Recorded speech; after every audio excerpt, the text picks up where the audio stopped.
신나는 동화여행, 재미있는 옛날 이야기. 루의 공주. 옛날 우리나라 남쪽 지방에 작은 나라가 하나 있었어요. 그런데 어느 해 가을에 이웃나라 군대가 쳐들어왔습니다. 이웃나라 장수가 어찌나 힘이 세고 싸움을 잘하는지 병사들은 제대로 싸워보지도 못하고 휙휙 나가 떨어지기만 했어요. 이대로 있다가는 온 나라와 백성들이 이웃나라 군대에 짓밟힐 것 같아 왕은 걱정이 이만저만이 아니었습니다. 하지만 아무리 생각해 보아도 무시무시한 이웃나라 장수를 이길 방법이 떠오르지 않았어요. 그런데 왕에게는 아름답고 바느질도 잘하는 공주가 한 명 있었죠. 왕은 한참을 고민하다 이렇게 외쳤어요. 누구든지 이웃나라 장수의 목을 베어오면 공주와 결혼시키겠다. 이 소문은 금세 온 나라에 널리 퍼졌습니다. 이튿날 새벽이 되었어요. 힘찬 말 울음소리가 들리더니 말 한 마리가 나타났죠. 말이 이웃나라 장수를 물리치고 장수의 머리를 입에 물고 온 거예요. 장수를 잃은 이웃나라 병사들은 모두 달아나 버렸습니다. 둥둥둥 승리를 알리는 북소리가 울려 퍼졌어요. 신하와 백성들은 여기저기서 만세를 불러댔죠. 와, 이겼다! 만세! 왕은 크게 기뻐하며 말에게 멋진 옷을 입히고 좋은 음식을 주어 잘 대접했습니다. 다음 날 공주가 왕에게 말했어요. 아바마마, 이제 저를 말과 결혼시켜 주십시오. 왕은 깜짝 놀라 말했죠. 그게 무슨 소리냐? 말과 결혼을 하겠다니. 누구든지 이웃나라 장수의 목을 베어오면 저와 결혼시키겠다고 약속하지 않으셨습니까? 너는 나의 하나밖에 없는 딸인데 어찌 말과 결혼시킨단 말이냐? 왕이 약속을 지키지 않는다면 백성들이 어찌 왕을 믿고 따르겠습니까? 공주가 끝까지 약속을 지켜야 한다고 하자 나중에는 왕이 버럭 화를 냈어요. 듣기 싫다. 쓸데없는 소리 하지 말고 속 물러가거라. 하지만 그 뒤로 공주는 날마다 마국간으로 가서 말을 보살폈어요. 먹이도 먹여주고 털도 빗겨주고 하면서 정성껏 돌보았죠. 그런 모습을 볼 때마다 왕은 너무나 속이 상했습니다. 에이, 공주가 날마다 저러고만 있으니 아무래도 안 되겠어. 왕은 마침내 신하들을 불러 말했어요. 오늘 밤 공주가 잠들거든 말의 목을 베도록 해라. 왕의 명령을 받은 신하들은 모두가 잠든 깊은 밤에 마국간으로 갔죠. 그리고 단칼에 말의 목을 베어버렸습니다. 이튿날 아침 공주는 말이 죽은 것을 알고 왕한테 달려가 말했어요. 아바마마, 죽은 말의 가죽만이라도 저에게 주십시오. 왕은 처음에는 안 된다고 했어요. 하지만 공주가 계속 달라고 하니 어쩔 수 없이 말가죽을 공주에게 주었죠. 공주는 궁궐 뒤뜰에 있는 나무에 말가죽을 걸어놓고는 말이 살아있을 때처럼 날마다 그 말가죽을 매만지며 보살폈습니다. 그러던 어느 날 공주가 말가죽을 매만지고 있는데 갑자기 회오리 바람이 불어왔어요. 그러자 말가죽이 펄럭하더니 공주의 몸을 와락 감싸고는 회오리 바람을 타고 하늘로 날아올랐죠. 그러고는 아주 멀리 날아가 버렸습니다. 왕은 발을 동동 구르며 신하들에게 소리쳤어요. 어서 공주를 찾아오너라. 온 나라를 다 뒤져서라도 반드시 찾아내야 한다. 하지만 사라진 공주와 말가죽은 쉽게 찾을 수가 없었죠. 그러다 겨울이 지나고 봄이 되었습니다. 어느 시골 마을에서 말가죽을 찾았다는 소식이 들려왔어요. 왕은 당장 그 마을로 달려갔습니다. 가서 보니 정말 커다란 뽕나무에 말가죽이 걸려 있었어요. 우리 공주는 어찌 되었을꼬? 왕은 얼른 말가죽을 내리라고 명령했죠. 말가죽을 땅에 내려놓고 펼치자 그 속에는 난생 처음 보는 이상한 벌레들이 바글바글했습니다. 한 신하가 그 벌레를 꼼꼼히 살펴보더니 말했어요. 이 벌레는 공주님과 말이 하나가 되어 생겨난 벌레인 듯합니다. 공주와 말이 하나가 되었다고? 그게 무슨 말이냐? 이 벌레의 머리는 말을 닮았고 몸은 공주님의 살결을 닮아 뽀얗고 부드럽지 않습니까? 왕은 벌레를 가까이 들여다보더니 고개를 끄덕이며 말했습니다. 불쌍한 우리 공주. 아비가 약속을 지키지 않아 네가 이렇게 되었구나. 왕은 벌레를 정성껏 잘 기르라고 했어요. 왕의 명령에 따라 사람들은 그 벌레를 잘 키웠습니다. 그 벌레 이름이 바로 누에랍니다. 누에는 뽕나무 잎을 갉아먹고 자라는데 다 자라면 스스로 씨를 뽑아 하얗고 동그란 고치를 만들죠. 사람들은 이 고치를 가지고 비단 옷감을 만들었어요.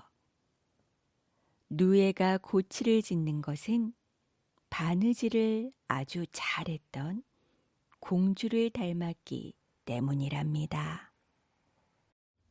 오이 씨앗으로 아버지를 찾은 또리. 옛날 어느 마을에 잔치가 벌어졌어요. 마을 안은 웃음소리로 가득했죠.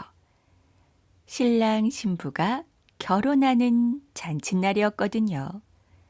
신랑은 씩씩하게 잘생겼고 색시는 달님처럼 고왔습니다. 밤이 되어 신랑과 색시는 꼭 끌어안고 잠을 잤어요. 예쁜 아가의 어머니, 아버지가 되는 꿈을 꾸면서 말이에요. 이튿날 아침이 밝았습니다. 잠에서 깬 색시는 선녀처럼 예뻤어요. 그런데 선녀처럼 예쁜 색시가 그만 방귀를 뿡 껴버리고 말았어요. 방귀를 뀌었어. 신랑이 얼굴이 새파래져서 물었는데 색시는 창피해서 아무 말도 못했죠. 어디 안 여자가 버릇없이 방귀를 뀌다니. 신랑은 버럭 화를 냈습니다. 용서할 수 없어. 당장 나가시오. 방귀를 낀 죄로 색시는 그만 쫓겨나고 말았어요. 색시는 울며 쫓겨났습니다. 어디 가서 살아야 될지, 무얼 먹고 살아야 될지 너무도 막막했죠. 색시는 혼자 외딴 마을로 가서 살게 되었어요. 그런데 쫓겨난 색시의 배가 하루가 갈수록 점점 풀러오는 거예요. 바로 아기를 갖게 된 거죠. 여러 달이 지나 색시는 아기를 낳게 되었습니다. 아빠를 닮아 씩씩하게 잘생긴, 엄마를 닮아 달님처럼 환한 사내 아기였어요.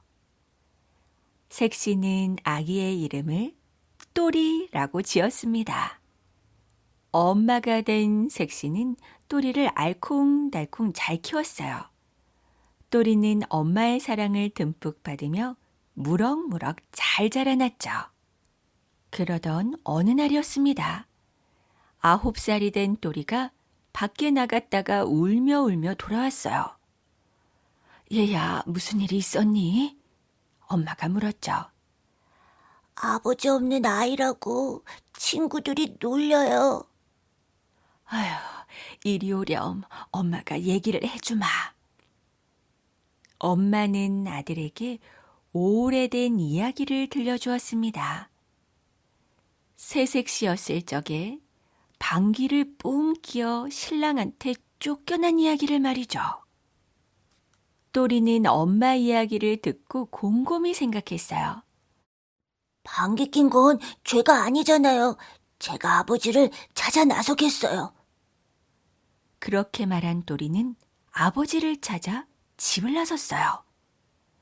오이 씨앗 한 되를 옆구리에 차고서 말이에요. 또리는 걷고 또 걸었습니다. 걷다 걷다 정승 아버지가 산다는 마을에 닿았어요. 오이씨 사려, 오이씨 사려. 저녁에 심어서 아침에 따먹는 오이씨 사려. 또리는 어슬렁어슬렁 외치고 다녔죠. 오이씨라고? 저녁에 심는다고? 저녁에 심어서 이튿날 아침에 따먹을 수 있다니. 마을 사람들이 와글와글 몰려들었어요. 얘끼 이 녀석 거짓말을 잘도 하는구나. 한 어른이 말했어요. 이거 거짓말이 아닙니다. 또리도 지지 않고 말했죠. 그 바람에 온 마을은 시끌시끌 소란해졌습니다. 낯선 오이씨 장수에 대한 소문은 정승에게까지 전해졌죠. 이런 거짓말쟁이 오이씨 장수를 당장 잡아들여라. 정승이 명령했어요. 그렇게 해서 또리는 꼼짝없이 정승 앞에 잡혀가게 되었습니다. 저녁에 심어 아침에 따먹는 오이씨를 판다는 거짓말쟁이가 바로 네 녀석이냐? 정승이 물었어요. 네, 그렇습니다. 둘러선 마을 사람들은 기가 막혀 모두 웃었어요. 나이도 어린 것이 거짓말을 하다니. 정승은 화가 머리끝까지 났죠. 거짓말이 아니옵니다. 거짓말이라면 혼날 줄 알아라. 정승은 눈을 부릅떴습니다. 둘러선 마을 사람들도 따라서 눈을 부릅떴어요. 그런데 한 가지 말씀드릴 게 있습니다. 그게 뭐냐? 정승이 물었어요. 이제껏 방귀를 한 번도 끼지 않은 사람이 이 오이씨를 심어야만 오이가 열립니다. 또리가 말했어요. 뭐라고? 세상에 방귀를 한 번도 끼지 않은 사람이 이 세상에 어디 있단 말이냐? 정승이 호통을 쳤습니다. 그러자 또리는 속으로 이때다 하고 생각했죠. 그럼 어찌해서 아버님은 방귀 낀 죄를 씌워 어머니를 내쫓으셨습니까? 그 말에 정승은 깜짝 놀랐어요. 둘러서 있던 마을 사람들도 모두 놀랐죠. 정승은 그제야 또리가 자기의 아들임을 알았습니다. 그리고 자신의 잘못을 뉘우쳤죠. 슬기롭게 자랐구나, 내 아들아. 정승은 또리의 손을 꽉 잡았어요. 그 뒤 또리는 정승 아버지와 어머니를 모시고 아주 오래오래 행복하게 살았답니다. 하얗게 변한 여우의 콧등. 옛날에 어미까치 한 마리가 높은 나무 위에 둥지를 틀고 새끼 4마리를 기르고 있었어요. 그러던 어느 날 여우가 나무 밑에 와서 소리쳤죠. 야, 까치야, 새끼 한 마리 내려보내. 뭐? 내 귀여운 새끼를 왜 너한테 주니? 그럴 순 없어. 못 주겠다고? 그럼 내가 나무에 올라가서 너까지 다 잡아먹겠다. 어미까치는 덜컥 겁이 나 울면서 말했어요. 여우야, 그럼 새끼 한 마리를 내려보낼 테니 제발 다른 새끼들은 지켜줘. 그리고는 새끼 한 마리를 여우에게 내려보내 주었습니다. 여우는 새끼까치를 물고 산으로 들어갔어요. 다음 날 또 여우가 나무 밑에 와서 소리쳤죠. 야, 까치야, 새끼 한 마리만 내려보내. 뭐? 어제 한 마리 주었으면 되지. 왜 또 달라는 거야? 오늘은 절대 못 줘. 뭐, 못 주겠다고? 그러면 내가 나무에 올라가서 모든 새끼들을 다 잡아먹을 거야.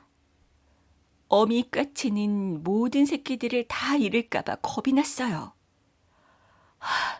여우야, 그럼 새끼 한 마리 내려보낼 테니 제발 다른 애들은 건드리지 말아줘. 그리고는 또 새끼 한 마리를 여우에게 내려보냈습니다. 여우는 새끼까치 한 마리를 물고 산으로 돌아갔죠. 하지만 그 다음 날도 여우는 나무 밑에 와서 소리쳤어요. 야, 까치야, 새끼 한 마리 내려보내. 어제도 그저께도 주었는데 또 달라고? 이번엔 절대 안 돼. 그럼 어쩔 수 없지. 지금 내가 나무에 올라가서 너까지 모두 다 잡아먹을 거야. 어미까치는 어떻게 해야 하나 고민이었어요. 하지만 새끼 한 마리라도 꼭 살리고 싶었죠. 여우야, 제발 그러지 마. 새끼 한 마리를 내려보내줄 테니 그만 돌아가줘. 어미까치는 울면서 또 새끼 한 마리를 여우에게 내려보냈습니다. 여우는 새끼까치 한 마리를 물고 산으로 돌아갔어요. 날마다 새끼 한 마리씩 여우에게 빼앗기고 나니 이제는 새끼가 한 마리만 남게 되었죠. 내일 여우가 또 나타나서 이 새끼마저 달라고 하면 어떡하지? 까치는 슬퍼져서 새끼를 안고 엉엉 울었습니다. 그때 학이 나무 밑을 지나다가 까치의 울음소리를 들었어요. 까치야, 왜 그렇게 울고 있니? 여우가 날마다 와서 새끼를 한 마리씩 잡아갔는데 이젠 한 마리밖에 안 남았어. 내일 여우가 와서 이것마저 잡아갈 것 같아서 슬퍼서 운단다. 걱정하지 마. 내일 여우가 와서 새끼를 달라고 하거든 못 주겠다고 해. 그리고 여우가 나무에 올라가서 다 잡아먹겠다고 하면 누운 나무도 못 올라오면서 어떻게 서 있는 나무에 올라올 수 있냐고. 올라올 수 있으면 올라와 보라고 말하라고. 이렇게 말하고 학은 훨훨 날아갔어요. 그 다음 날 여우가 어김없이 나무 밑에 와서 소리쳤습니다. 야, 까치야, 새끼 한 마리 내려보내. 못해. 못하겠다고? 그러면 내가 나무에 올라가서 너희들을 다 잡아먹겠다. 누운 나무도 못 올라오면서 이렇게 서 있는 나무로 올라올 수 있겠니? 올라올 수 있으면 올라와 봐. 까치는 학이 일러준 대로 여우에게 소리쳤어요. 까치의 말을 듣고 여우는 깜짝 놀랐어요. 까치, 너 어제까지는 말을 잘 듣더니 오늘은 왜 내 말을 듣지 않는 거야? 내가 나무에 오르지 못한다는 말을 누가 했지? 저 건너에 사는 학이 그러더라. 그 학이란 놈 나한테 죽어봐라. 여우는 학이 사는 대로 달려갔습니다. 야, 이놈 학! 왜 쓸데없는 말을 해서 남의 먹이를 못 먹게 한 거야? 그 대신 너를 잡아먹어야겠다. 여우가 화를 내며 달려오자 학은 겁이 나서 어쩔 줄을 몰랐어요. 그때 파리가 윙 날아오는 소리가 들렸죠. 순간 학은 멋진 꾀가 생각이 났습니다. 여우야, 저 윙윙 소리가 무슨 소린지 아니? 그런 거 난 몰라. 너 참 바보로구나. 저 소리는 임금님이 100만 군사를 이끌고 여우를 사냥하러 다니는 소리야. 여우는 그 말이 정말인 줄 알고 학의 곁으로 바싹 달라붙었어요. 뭐? 아가, 나 좀 살려줘. 여우가 갑자기 다가오자 학은 여우가 자기를 잡아먹으려고 하는 줄 알고 깜짝 놀라 화다닥 날아올랐어요. 급하게 날아오르면서 학은 하얀 똥을 찍 쌌습니다. 그 하얀 똥은 여우의 콧등에 떨어졌죠. 그 후로 여우의 콧등은 하얗게 되고 말았답니다. 슬픈 도라지꽃. 먼 옛날 어느 마을에 도라지라는 처녀가 살았습니다. 도라지는 예쁘고 마음씨 고운 처녀였어요. 그래서 마을 사람들은 모이면 도라지의 칭찬을 아끼지 않았죠. 도라지는 정말 예뻐요. 저렇게 예쁜 얼굴은 나라 안에서도 찾기 힘들 거요.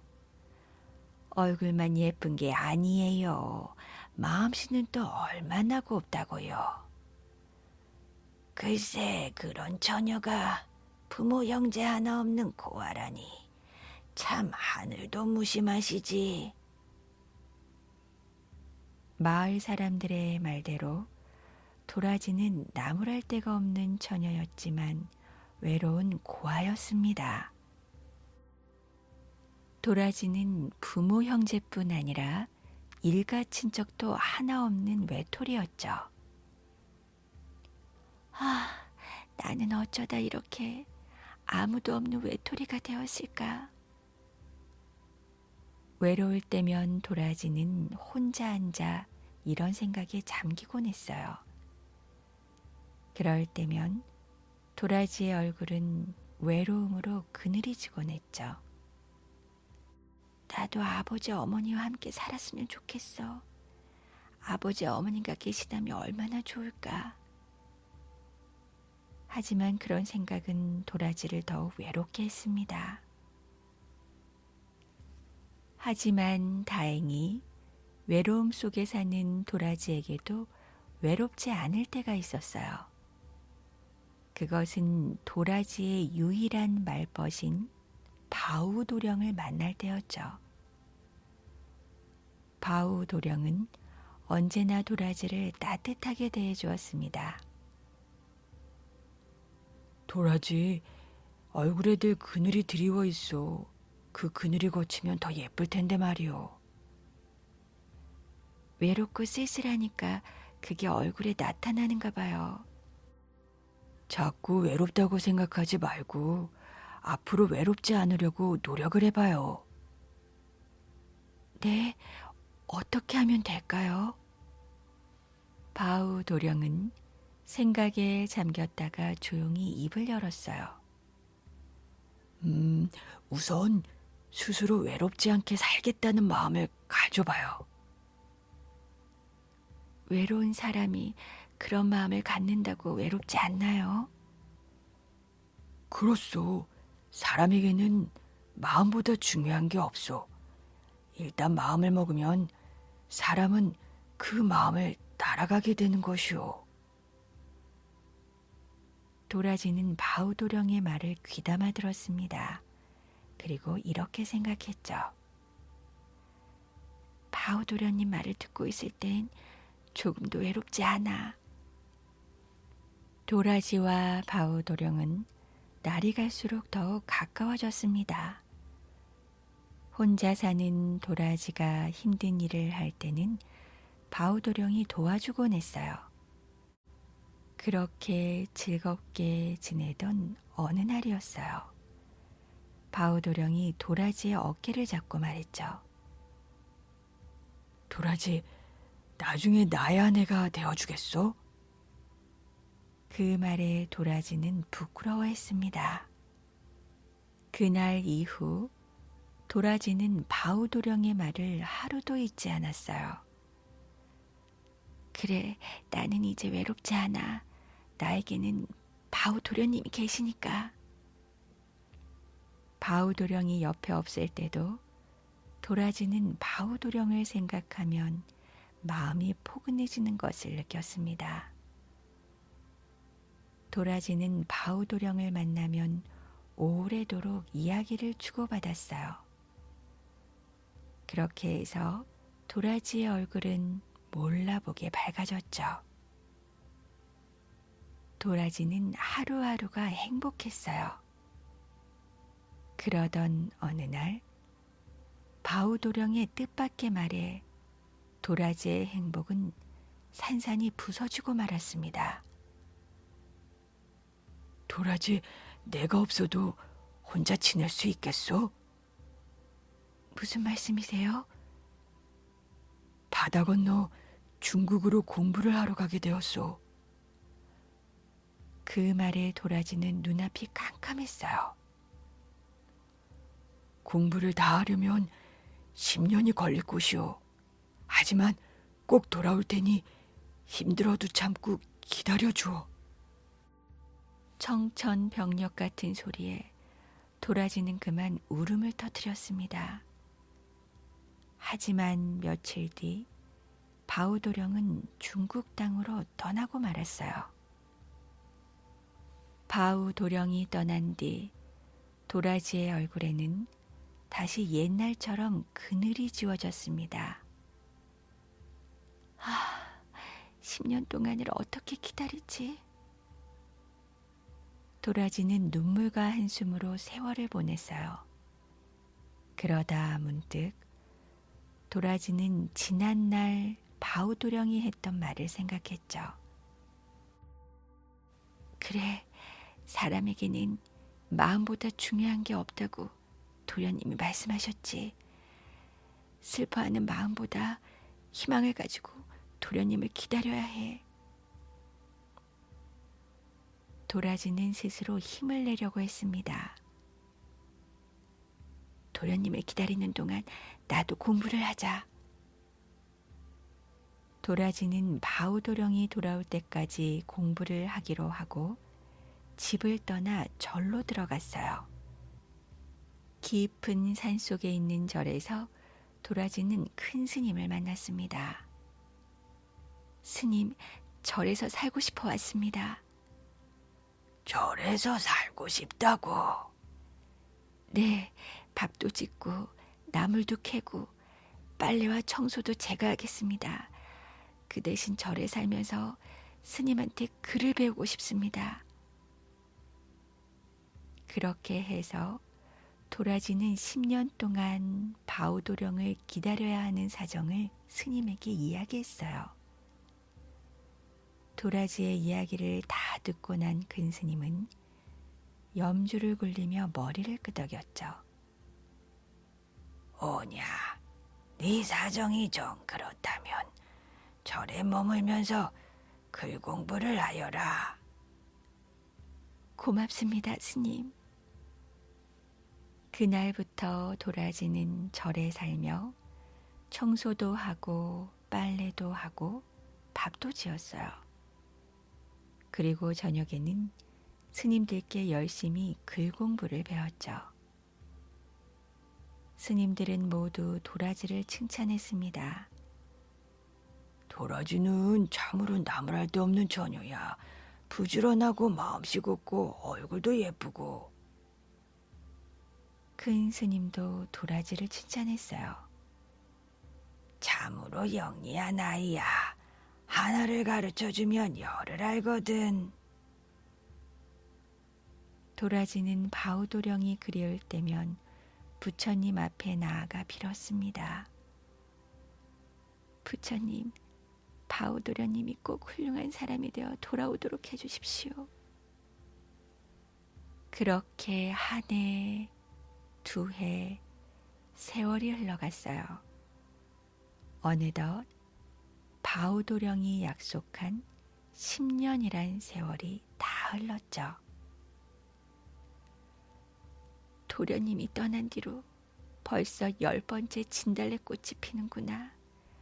이제 도련님이 늠름한 모습으로 돌아오시겠지.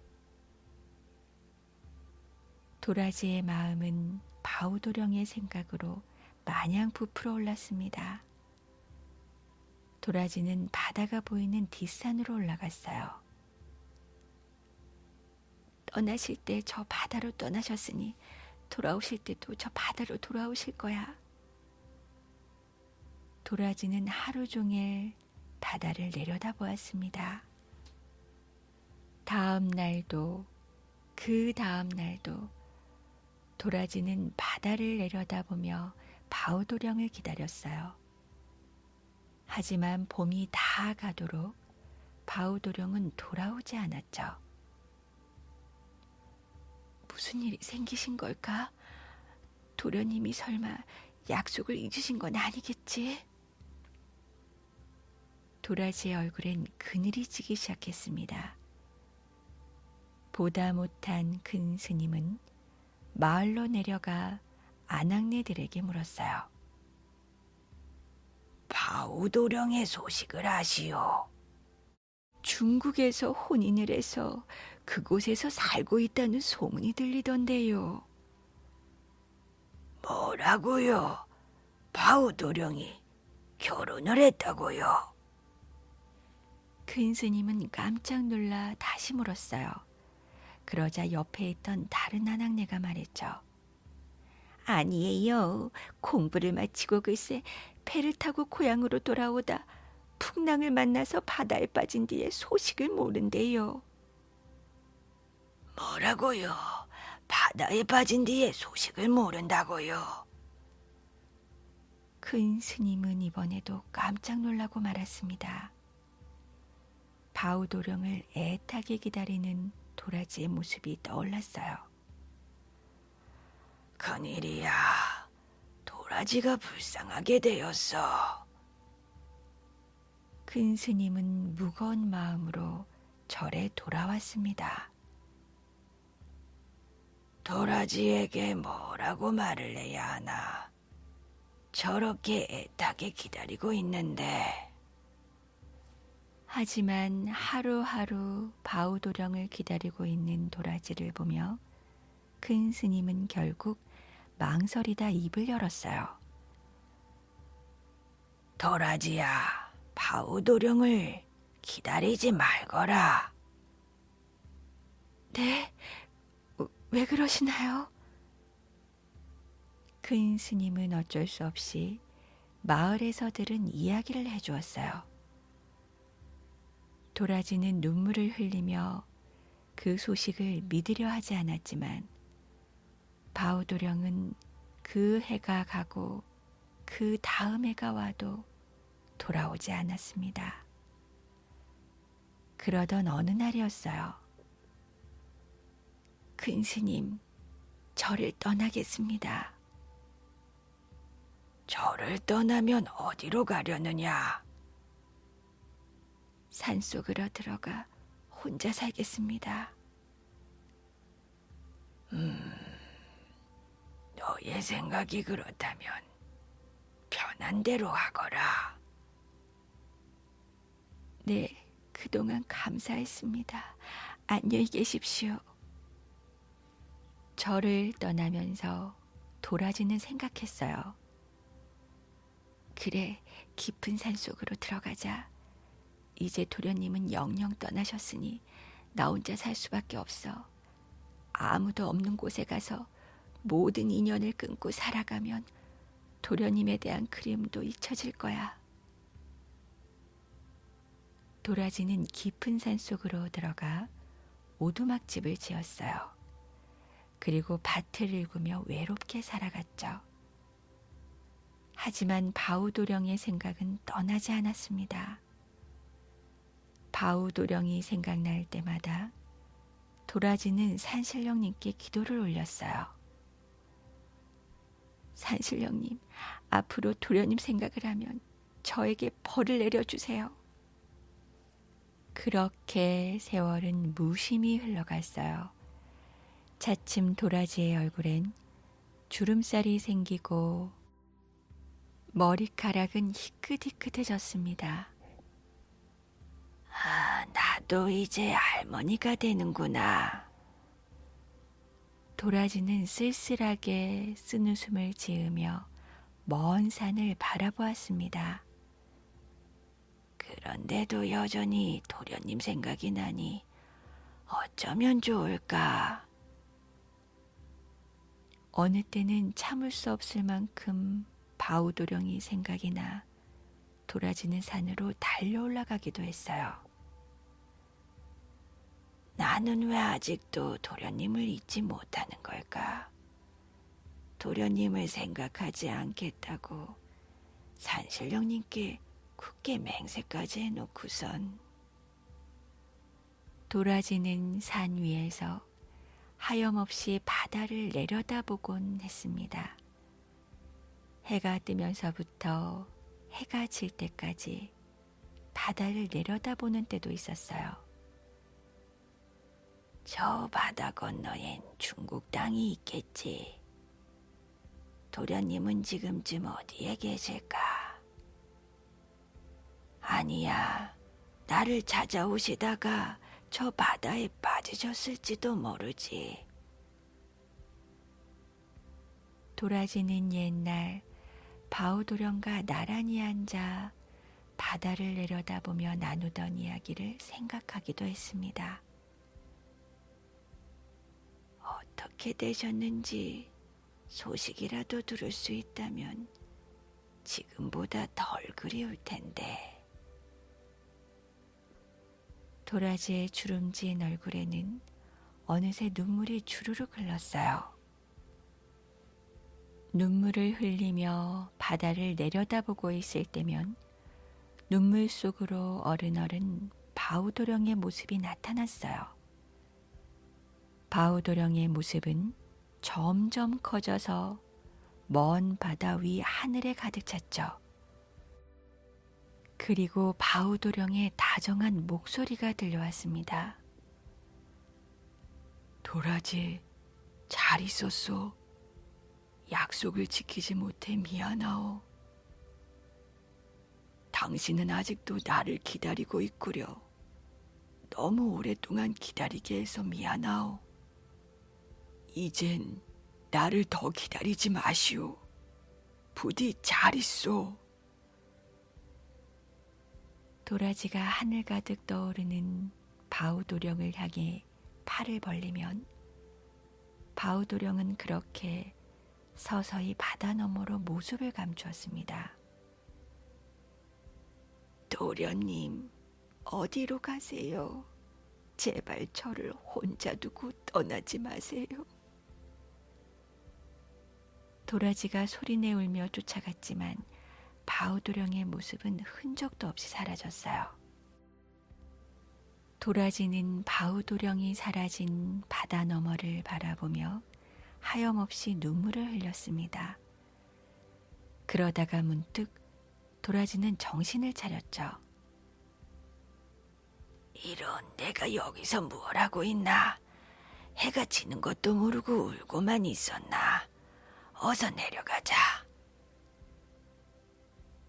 그런 하루하루가 반복되는 어느 날이었어요.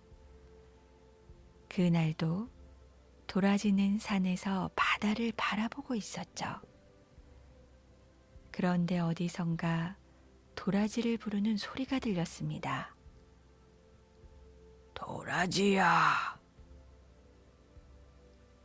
문득 도라지 앞에 긴 수염이 난 할아버지 한 분이 나타나셨어요. 도라지는 앞에 나타난 할아버지가 산신령님이라는 것을 알 수 있었죠.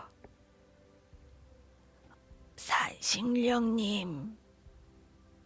도라지야, 너는 어찌 나이가 들어서도 네 마음의 슬픔을 다스리지 못하느냐? 도라지는 그 말에 부끄러웠어요. 바우도령을 잊겠다고 산신령께 약속한 일이 생각났죠.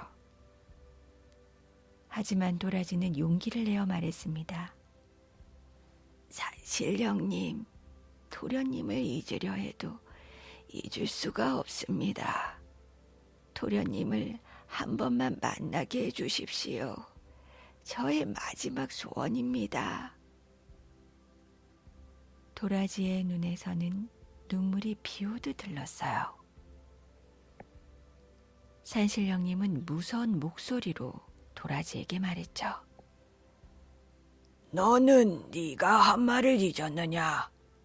바우도령을 잊지 못할 때는 벌을 받겠다고 하지 않았느냐? 네, 하지만 토련님을 잊을 수가 없습니다. 산신령님, 제발 한 번만. 안 되겠구나. 좋다.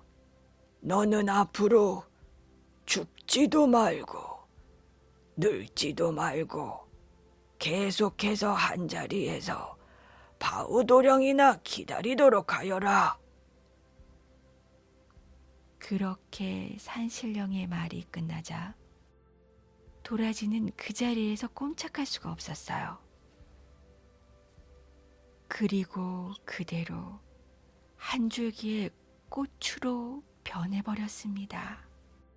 그렇게 도라지는 한 송이의 도라지꽃이 되어 지금도 바닷가 근처에서 바우도령을 기다리고 있답니다. 부러진 칼조각. 한 소년이 숨을 죽이고 활시위를 당겼습니다. 소년은 담장 위에 앉은 참새를 노리고 있었죠. 하나, 둘, 셋, 이때다! 쉭! 와장창! 누구냐? 누가 화살을 쏜 거야? 소년이 쏜 화살이 그만 아주머니가 이고 가는 물동이에 꽂혀버렸어요. 아이고, 또 유리냐? 이 말썽꾸러기 같으니. 하여간 아버지 없는 아이는 어쩔 수가 없구나. 그러게 말이야. 아비 없는 놈은 다르다니까. 말썽꾸러기 같으니라고. 아버지 없는 아이. 이것은 유리가 가장 가슴 아파하는 말이었습니다. 유리는 눈물을 흘리며 집으로 돌아왔어요. 어머니, 제 아버지는 어떤 분이세요? 지금 어디에 계세요? 그러자 어머니 예씨는 결심한 듯 입을 열었죠. 이제는 말해줄 때가 되었구나. 사실 네 아버지께서는 남쪽으로 가서 고구려라는 나라를 세우셨단다. 아버지께서는 이곳을 떠나시기 전에 7 모가 난 돌 위에 서 있는 소나무 아래 물건을 하나 숨겨두겠다고 하셨지. 네가 아버지를 만나고 싶다면 먼저 그 물건을 찾아야 한단다. 어머니, 전 아버지께서 남기신 물건을 꼭 찾아내겠어요. 그리고 당당하게 아버지를 만나러 가겠습니다. 그날부터 유리는 산과 들을 헤매며 7 모가 난 돌 위에 서 있는 소나무를 찾았어요. 하지만 아무리 찾아도 그런 소나무는 없었습니다. 도대체 어디에 있는 걸까? 7 모가 난 돌 위에 서 있는 소나무가 정말 있을까? 유리는 실망해서 한숨을 푹 내쉬었어요. 바로 그때 나무 기둥과 주춧돌 사이에서 어떤 소리가 들려왔죠. 유리는 나무 기둥과 주춧돌을 살펴보고 깜짝 놀랐습니다. 주춧돌에 7 모가 나있지 뭐예요. 바로 이거야. 7 모가 난 돌 위에 서 있는 소나무가 이 기둥을 말하는 거였어. 유리는 낑낑대며 기둥 밑을 들췄습니다. 기둥 밑에는 부러진 칼 조각이 있었죠. 그래, 이게 바로 아버지가 남기신 물건이야. 이제 아버지를 만나뵐 수 있겠구나. 기원전 19년 유리는 어머니 예씨와 졸본으로 갔어요. 졸본은 고구려의 도읍이었죠. 내 이름은 유리입니다. 고구려 왕을 뵙기 위해 왔습니다. 유리는 왕궁을 지키는 군사에게 칼 조각을 내밀었습니다. 이것을 왕께 보여드리세요. 잠시 후 유리는 고구려왕 동명성왕을 만났죠. 네가 정말 내 아들이라면 네 칼 조각이 내 칼 조각과 딱 맞겠지. 동명성왕은 두 조각을 조심스럽게 대보았습니다. 두 조각은 한치도 어긋나지 않고 꼭 틀어맞았어요. 너는 내 아들 유리로구나. 내 아들아.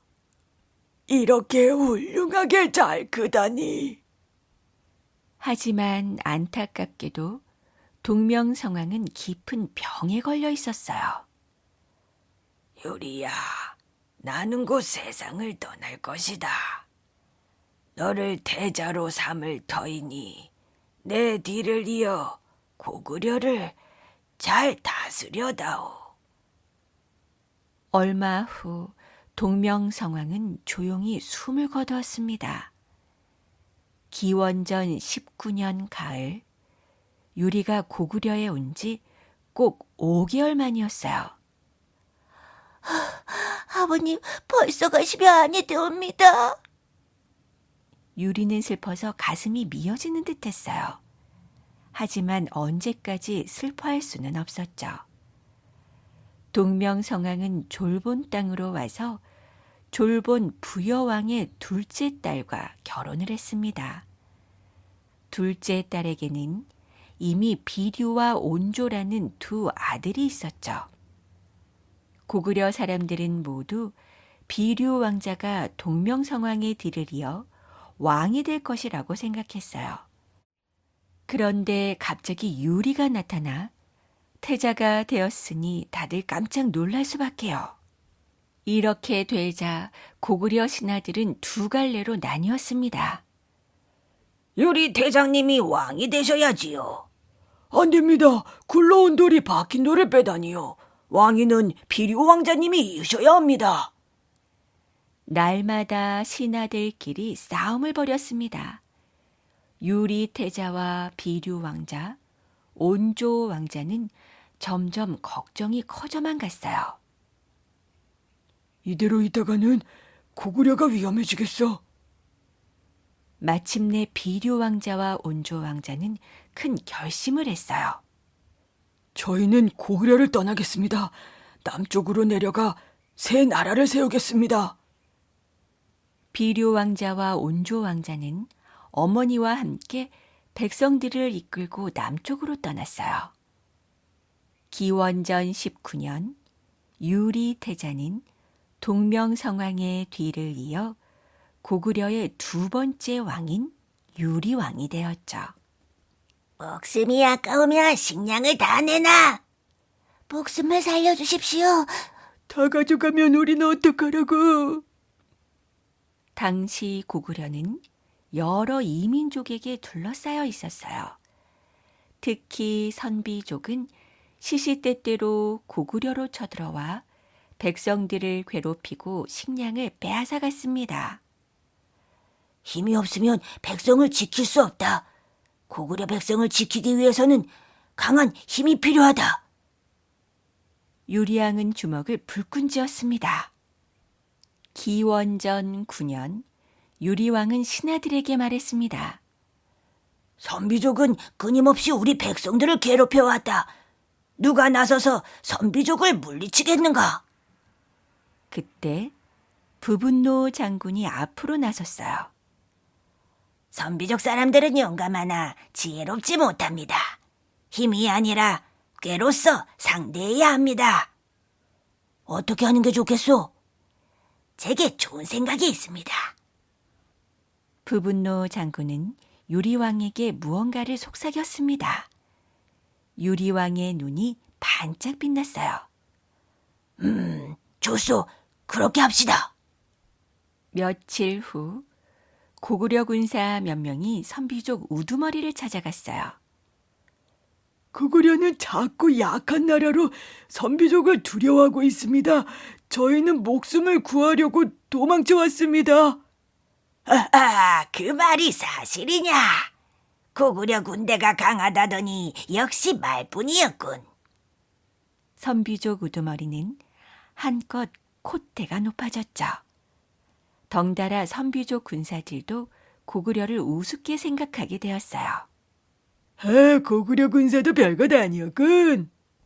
며칠 후 유리왕은 직접 군사를 이끌고 선비족의 성 앞으로 갔습니다. 달아난 내 군사들을 내놓아라. 선비족은 고구려 군사들을 보고 웃음을 터뜨렸어요. 군사가 적을 뿐만 아니라 하나같이 벌벌 떨고 있었으니까요. 여봐라, 이참에하에 고구려를 멸망시켜버리자. 선비족 우두머리는 군사들을 모두 이끌고 성 밖으로 달려나왔습니다. 그러자 유리왕은 군사들을 돌려 달아나기 시작했어요. 선비족은 그 모습을 보고 신이 나서 뒤쫓았죠.